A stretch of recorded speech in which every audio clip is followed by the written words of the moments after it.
Thank you for staying with us. If you're just joining us, this is Report Desk Africa on News Central Television. Again, happy Africa Day. We cannot tire of saying that. But straight into the meat of the matter. Now, foreign postgraduate students on non-research courses will no longer be able to bring family members to the UK under new immigration laws. Now, the announcement made many Nigerians uneasy, especially as there are a good number of Nigerian students with families in the UK. As a matter of fact, almost every family has somebody or knows somebody who's in the UK or who's studying in the UK. Now, but many believe that the UK also benefits from foreign students, and this should count indeed for something. Now, let's take a quick look at this report that was packaged from our studios here at News Central by myself, explaining some of the concerns that this new immigration law may bring. According to statistics from the UK government, legal migration has hit a record 700,000 this year. Last year, 135,788 visas were granted to dependents of foreign students, nearly 9 times the 2019 figure. The UK Prime Minister said the new students' visa law would help bring migration down. But foreign students like Grace, who has been in the UK with her family since 2021, are a bit worried as to what this would mean for them and those planning to come. They stand to lose quality education. They also stand to lose the thing we are known for as Africans. So Africans are very family-oriented kind of people. So I believe if they take away the option of people being able to move with their dependents, especially those who have very young family, people might not really be so keen on moving, especially the matured students. Data shows us that some people are going first for the quality of life, followed by quality of education. So it makes it more difficult, it makes it less attractive for people. And there's going to be some social consequences, because the two reasons that drive people to migrate for study are crucial reasons in their life. It is no secret that the UK is a top destination for Nigerians looking to leave the country for education and resettlement, and the reasons are not far-fetched. To speak the same language, and the fact that you could just be in Nigeria today and in the next few seconds you can be in the UK and Nigeria on the same day. So there are so many things we share in common. But recently, a Nigerian YouTuber, MD Tiamiu, has been largely criticized following an interview with the BBC where he declared that most Nigerians were not looking for new qualifications, but the proverbial greener pasture. The bone of contention many Nigerians are having is this report fails to establish how expensive studying in the UK is for foreign students. It also failed to establish how much the UK government makes on foreign students every year. The amount of remittances that come, into Nigeria is from the UK. I mean, doctors that work in the NHS, nurses that work in the NHS, healthcare workers, engineers, teachers that work within the United Kingdom. A large proportion of them are Nigerians. So yes, this cut down might affect Nigerians who want to move to the UK, who are seeking to go to the UK, who are seeking a better life in the United Kingdom. But I've always said it that there are other alternatives. This new law by the UK government has once again brought questions on Nigeria's education sector and how this would not have been of much significance if academic migration was not so rampant. If the education was good enough here, they'll have no need to migrate. If the quality of life was good enough here, they'll have no need to migrate for that. So two things need to happen now. People need to take consciousness of what is going on and decide, do they want to leave their spouses behind to further discuss, or would they just say no to it and think of elsewhere? In the meantime, the government and the leaders in the society need to pull their weight as well. There are lots of other places you can go to, and they seem to also have very fair and more flexible immigration and settlement plans. So I think this will just open up more opportunities. They say when one door closes, another door opens. Migration in Nigeria based on education has now reached an all-time high and is a cause for concern. And Nigerians are hoping that in the new dispensation, which is just a few days away, this cause for concern will be something that will be looked into by the new government. Bernard Akede, reporting for News Central. Well, now, before we go straight into the conversation, I was just telling Bennett that he looked like someone who wanted to apply for a UK visa. Like, immediately he does the report, he would just go to the UK. But anyways, before we go into before we go into the conversation, there are certain things that you should know. Now, for the UK, especially, net migration has reached a record high of over 1 million migrants, according to their report. And then if you had followed the Prime Minister's address for the new year, that's Rishi Sunak, you find that out of his 5 agenda plans, reducing migration was one of it. So this is not a topic that just started today. It's something that the UK has had in plan for a long time. But then we're also going to be considering the benefits that the international students bring to the United Kingdom. And from social media to your ears, a lot of people are saying that before this law or whatever it is put into place, the UK really needs to consider if they want to lose that opportunity. Because, I mean, if you're looking at it from the eyes of people just migrating for greener pastures, you wouldn't see that international students actually contribute a lot to the UK economy. Now, all of these are the things we're going to be discussing very shortly. And to help us do that, we're going to be joined by Opeyemi Osilojo. Osilojo, I hope I got that right. Osilojo, I believe. Osilojo. Okay. Osilojo. Opeyemi Osilojo, thank you so much for joining us on Report Desk Africa. Thank you for having me. It's a pleasure. Now, I mean, it's no news that this whole immigration law has sparked a buzz on social media. And before we go into the young man who was trending for a long time, let's talk about the law itself. How exactly do you think this new law would impact especially Nigerians or Africans and their ability to bring their families and dependents, considering the fact that, I mean, looking at Bennett's reports, the lady who spoke said a lot of people who are looking to migrate are those who have, just started building their own family or, young children and all. And they won't, because of a new law, leave their family to a strange land and live there on their own. So how do you think this will impact Nigerian students or African students generally who are looking to migrate? Okay, thank you. So I think that the law does not totally ban people from bringing their families. I think Bernard's report also covered that. There's an opening for those who will be doing research programs, postgraduate research programs. And just to be clear, there are 2 master's programs in the UK. There's thought masters and there's research masters. And you also have a PhD program also for postgraduate studies. So for the research master's degree and the PhD program, it's very likely that those ones will still be able to bring in their families into the UK. Also, if you look at, if anyone who goes through the document that was released, it says that the UK government will be working with the higher education sector to ensure that the UK still attracts the brightest and the most intelligent people, and to also see how those people can still come into the UK with dependents. I think basically there's still a crack in the hole, and there are still going to be considerations for certain people, even though a blanket law has been made. But specifically from the law that we have all generally read, there's still an opportunity for Africans, especially Nigerians.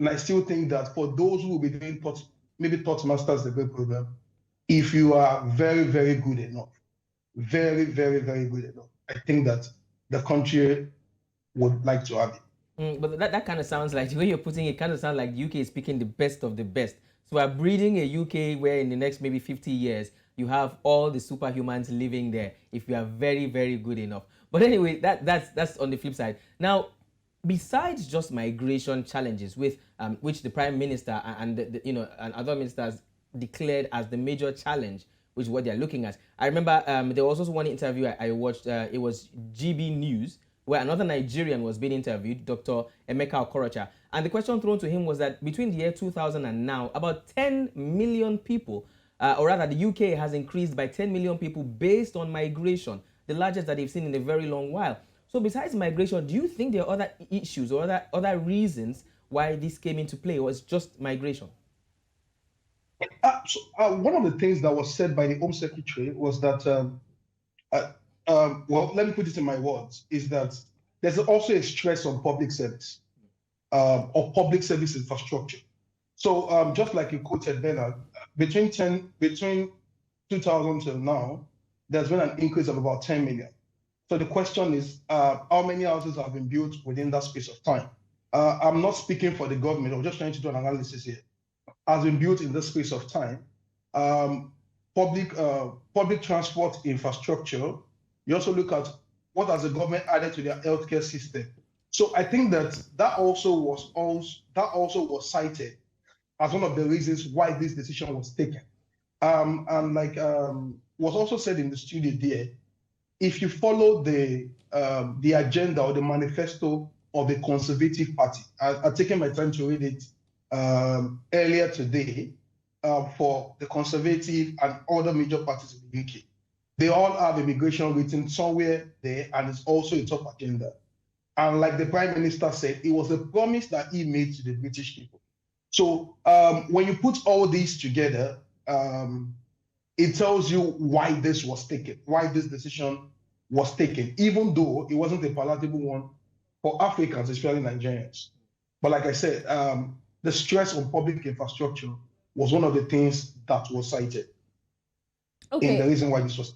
All right. I mean, looking at the fact that there's still speculation surrounding this law and it hasn't been put into effect yet, one question that a lot of people are asking is the UK ready to sacrifice that much contribution from the international students? Because this will only jeopardize a lot of people's interest in coming to the UK to study. Let's look at 2022, for example. According to the Higher Education Policy Institute, it says that in 2022, they brought in, that's international students now, brought in over 43 million pounds for the UK. So are they willing to sacrifice that much input? Like I said earlier, it's easier to see that these international students are looking for the greener pasture, a better place to study, but we're not looking at it from the angle of what they contribute to the UK. So is that the sacrifice that they're willing to make to reduce immigration?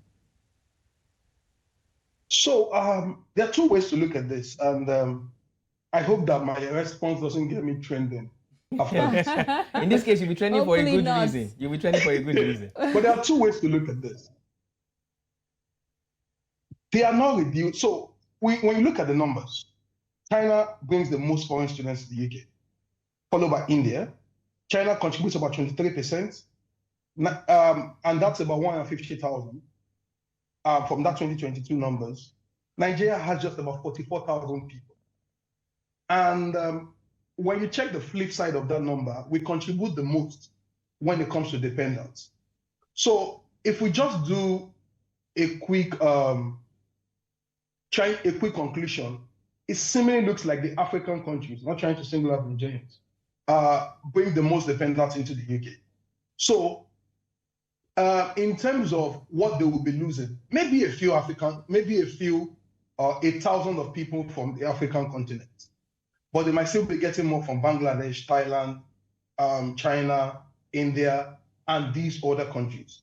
So I want to believe, just like some of us also would know, that a bit of mathematics and statistics has been done before this decision was taken. That's one way to look at it.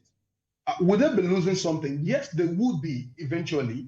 They would be losing what Africans contribute, because we are mostly hugely affected by this, contribute to their economy.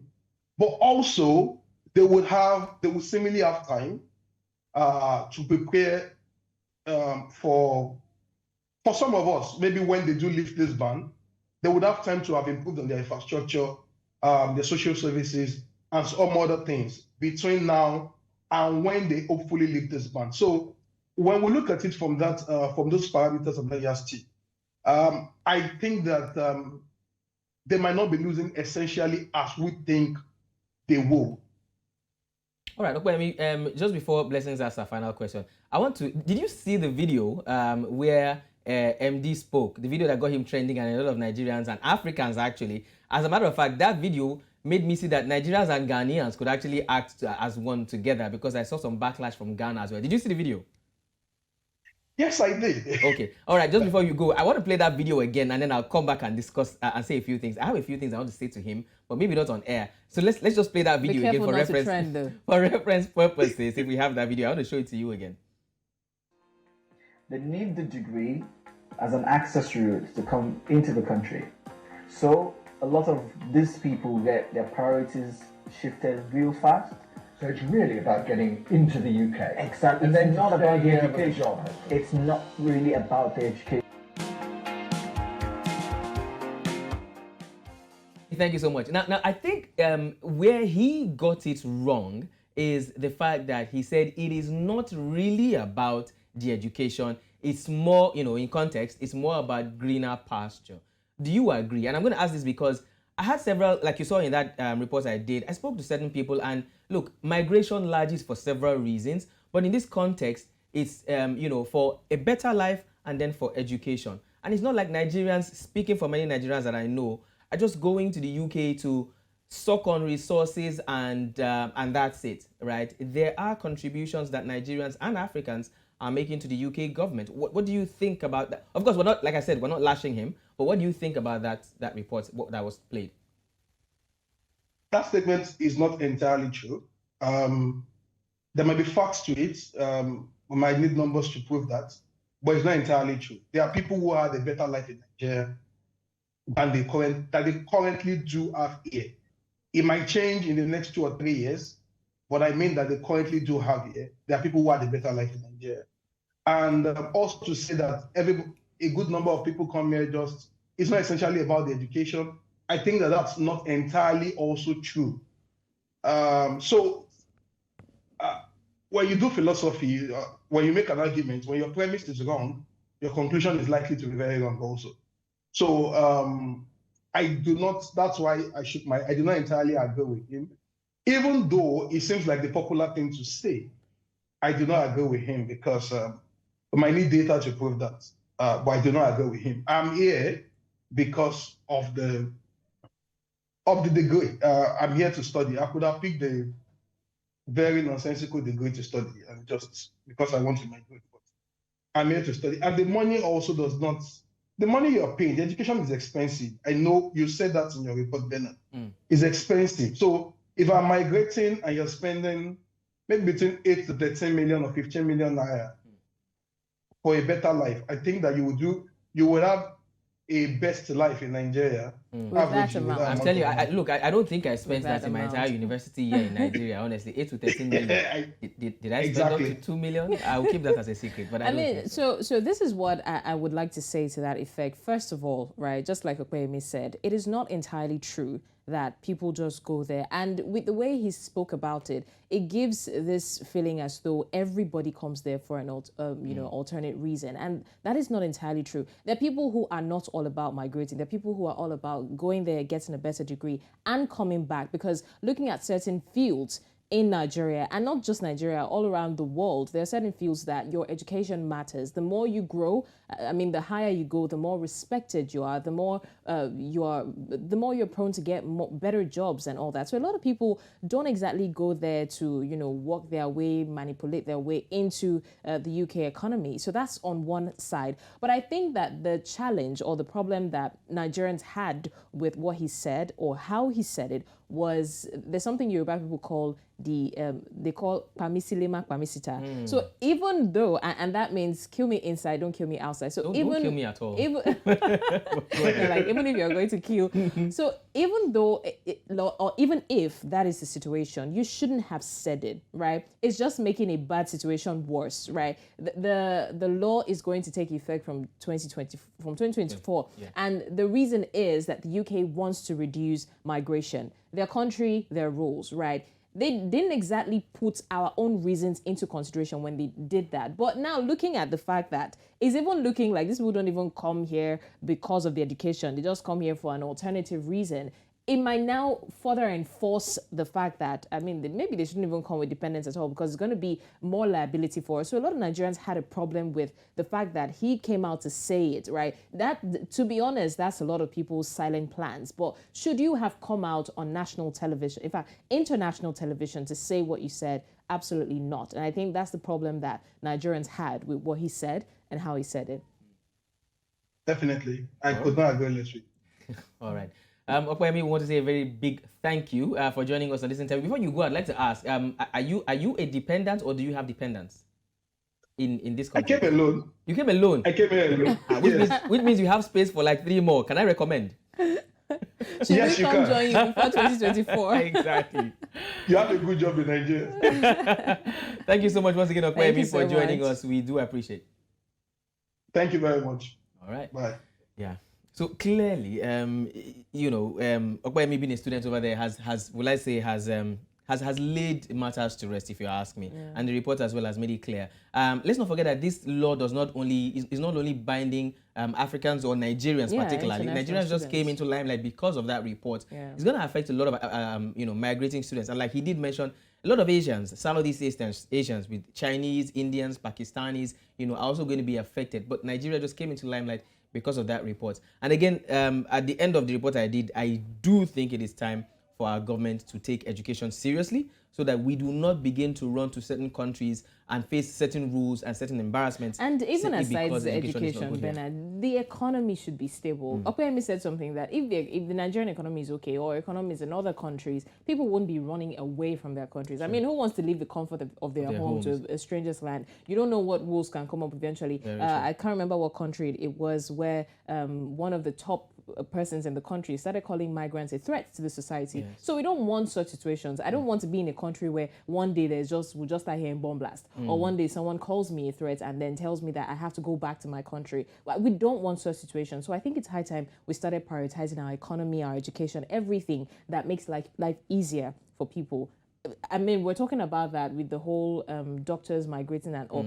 Putting all these stringent rules and laws and telling them you won't give them certification is not the answer. Make life better for them and see whether they'll run away.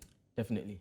Make life better for them and see whether they'll run away. All right, we'll be moving on, well, after the break, to our next story. And of course, this is a more celebratory story because we're looking at Africa Day. I think this is the 60th year of celebrating Africa Day. I would like to ask you, what exactly do you love about the continent of Africa? When we come back, Report Desk Africa still continues.